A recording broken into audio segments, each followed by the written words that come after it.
Hi and welcome back. Over the last week or so, my fasting blood glucose levels have been increasing from the mid-5s through to 6s and into the upper 7s. Whilst a range between 5 and 7 is considered to be okay for somebody suffering diabetes, I certainly don't want to see that increase any further.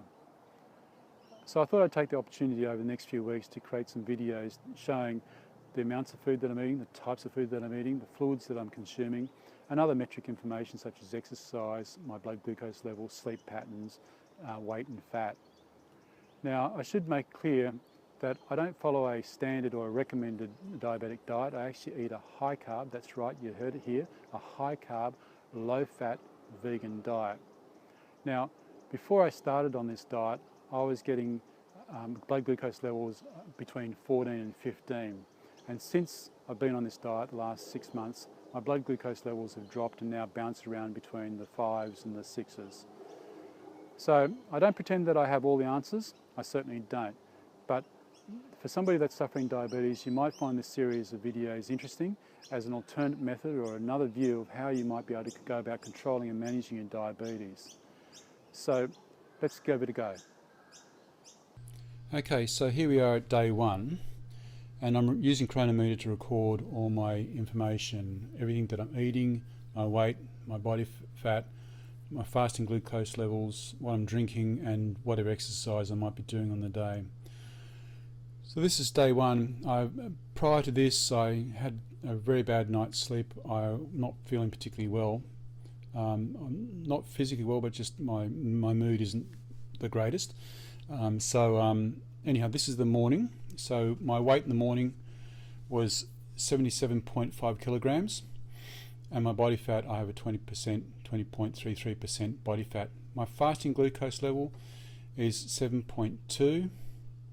So the first thing I did in the morning, I drank a litre of water, and then for breakfast I had again 500 grams of water, 490 grams of bananas, some raspberries, don't particularly like the raspberries, 100 grams, and then some cinnamon. I use cinnamon as a mainly flavour, and also it's an anti-inflammatory of sorts, so I think it helps a little bit with the exercise, considering that I'm not crazily fit and I'm just working it up. So my morning intake is a little bit low. It's actually rather low. It's only turned out to be 493 calories, which isn't the best. It should be much higher than that, but anyhow, we'll see what we do over the next few days.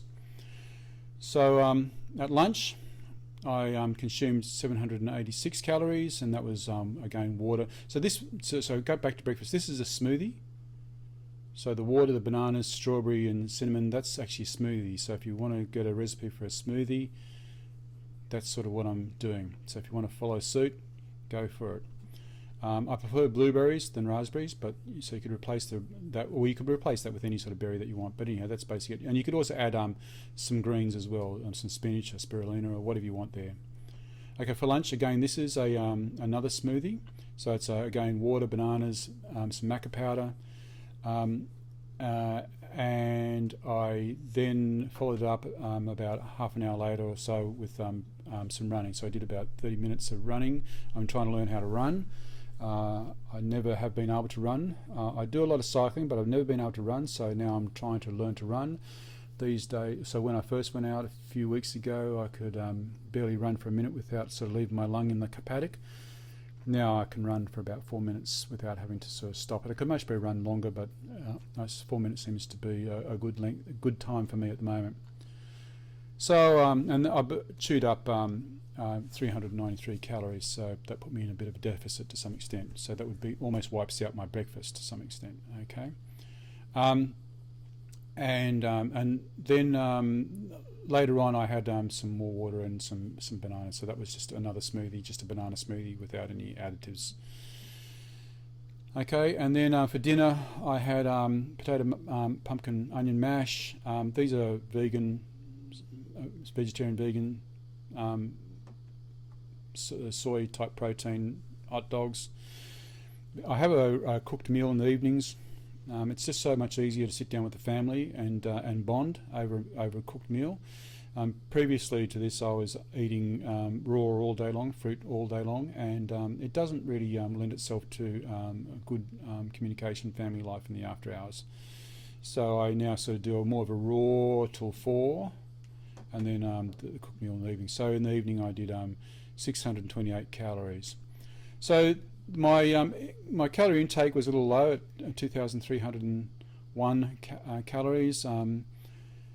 Not the best. I need to sort of get another 700 calories into me.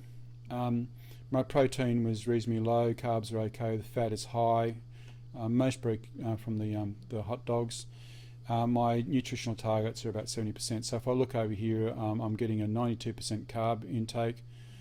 10% lipids, there's the fats, and there's 7% protein. So it's basically a 8-10-10 going on there. And if I look down through here, okay, I've exceeded my energy level, which is to be expected. Water's good, carbs are high, fibre is high, starches, that's mostly from the potatoes. My sugars are quite high as well, which is good. My fats are extremely too high, way too high, and even though I'm still basically 8-10-10, that is just crazy high. And the trans fat, that's interesting. It must be these sausages. I have to look into those sausages a bit further. I don't like those numbers at all. That's a bad number. Okay, going down, my protein is high again. So that would definitely from these hot dogs. Okay, the protein, that super high protein is from the hot dogs, and everything else is looking good. They're all looking good. Just go back up here. My B1's okay. I take a B12 supplement. So that 1% would be coming from those hot dogs. Okay, riboflavin, niacin. Okay, this is all looking good. There's actually a really good video on this.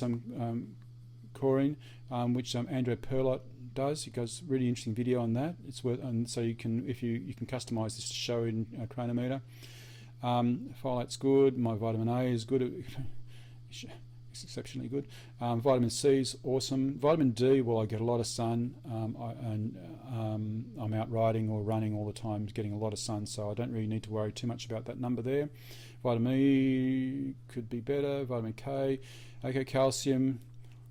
Calcium's interesting, 33%. Copper, 200, that's not too bad. Iron's good. Magnesium, so all looking good. Potassium. Sodium 50%. Okay, zinc. Okay, so down here the balances. My omega-3, 6, and that balance is okay. I'm not getting the sodium to potassium ratio is not looking good. There seems to be too much sodium to the potassium, so I either need to increase my potassium intake, which is very high. And look, when you consider this, my potassium intake is very high, but my sodium intake is not particularly high. I could reduce that sodium intake. There could well be a lot of sodium that were in these hot dogs as well. But you know, it'd be nice to be able to bring that down into the green area. So I could use also a bit more magnesium, and I could use a little bit more copper. So that's basically it for day one. So again, my body weight 77.5, 20% body fat thereabouts, and a 7.2 on the blood glucose level. So that was my first day. Okay, so that's the end of day one. So if you've got any comments or questions, please post them below. And if you'd like to stay in touch, please subscribe, and I'll catch up to you in the next video.